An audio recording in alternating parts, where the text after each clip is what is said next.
Welcome to 7 Reviews. Today, we will be talking about Minions and Monsters 2026. Every time a new Minions movie gets announced, the internet has the same reaction. Some people are excited. Some people wonder why these little yellow creatures keep getting more movies. And somehow, they always end up making hundreds of millions of dollars. Now, Minions and Monsters is finally here. And instead of following Gru, this movie throws the Minions into 1920s Hollywood, where they accidentally unleash monsters while trying to make movies. So the big question is this just another cash grab? Or is this actually one of the better films in the franchise? Let's talk about it. The story. Without getting into major spoilers, the story is surprisingly simple. The Minions arrive in Hollywood during the silent film era with dreams of becoming movie stars. As expected, nothing goes according to plan. Their filmmaking adventure leads them to discover mysterious monsters, and before long, they've created a much bigger problem than they ever intended. Now the same Minions who caused the chaos have to save Hollywood from the monsters they unleashed. That's basically the plot. And honestly, the simplicity works. This isn't trying to be an emotional Pixar movie. It's not trying to tell some deep life lesson.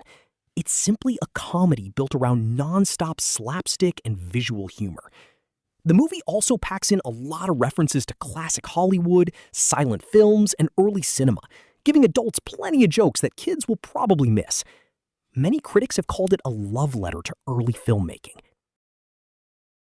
Let's start with the positives. The biggest strength is exactly what you'd expect: the Minions.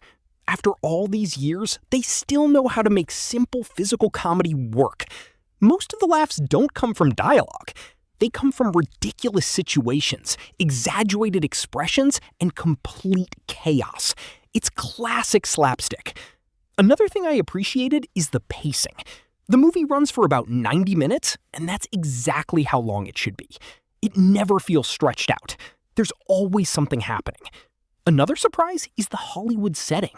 Instead of just throwing random jokes at the audience, the filmmakers clearly had fun recreating the early days of cinema. There are references to silent movies, old studios, practical effects, monster movies, and even legendary filmmakers. Adults who love movie history will probably catch far more jokes than younger viewers.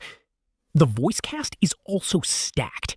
Besides Pierre Coffin returning as the Minions, the film features voices from Christoph Waltz, Jeff Bridges, Jesse Eisenberg, Allison Janney, Zoe Deutsch, and Trey Parker.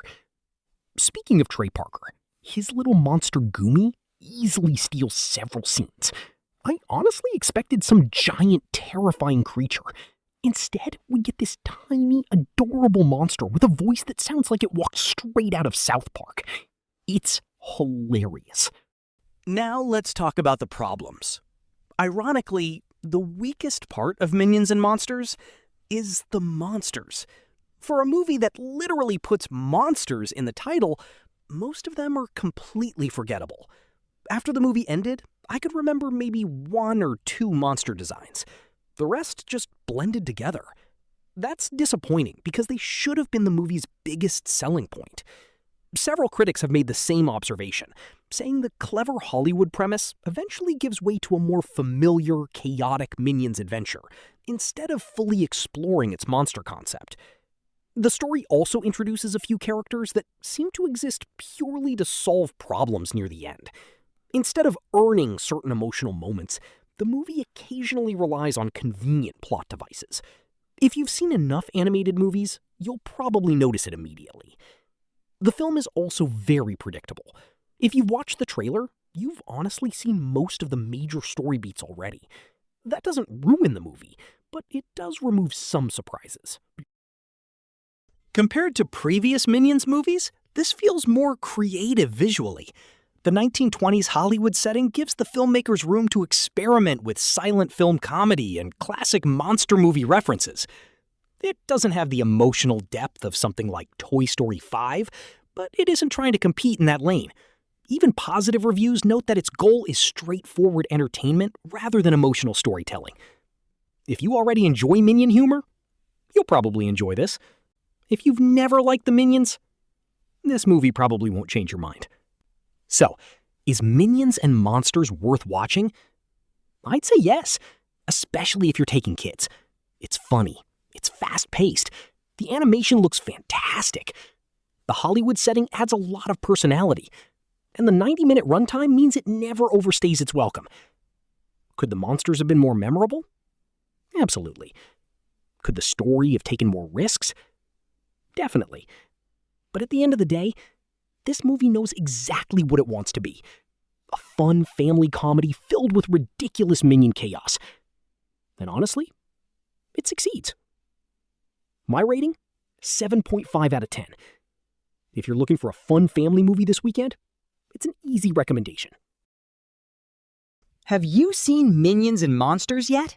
Did you enjoy it? Or do you think the Minions franchise is finally running out of ideas? Let me know down in the comments. If you enjoyed this review, don't forget to like the video, subscribe to the channel, and turn on notifications for more movie reviews every week. Thanks for watching, and I'll see you in the next one.